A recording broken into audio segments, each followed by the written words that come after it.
নমস্কার বন্ধুরা, সবাই কেমন আছো?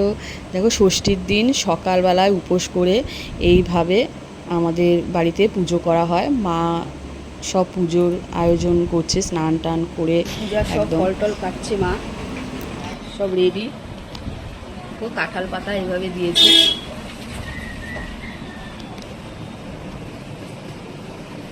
ও মা, এটা কি বলে মা? কি পূজা? ষষ্ঠী পূজা। আর মা নিচে পুজো করছিল, আর এখানে ছোটো কাকি সব ফল মিষ্টি মিষ্টি দিয়ে জামাইদের হাতে তুলে দিল।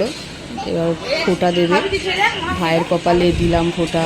না, এটা এমনি আর কি মারলাম, ফোঁটা দেয় ছোটো কাকি। আর মা নিচে পুজোটা করে। আর এখন অনুষ্ঠান নিয়ে কেমন টানা হেঁচড়া করছে সব। এটা কে? ছোট কাকি? ও বাবা, বিশাল ব্যাপার তো তোমাদের জামাইদের।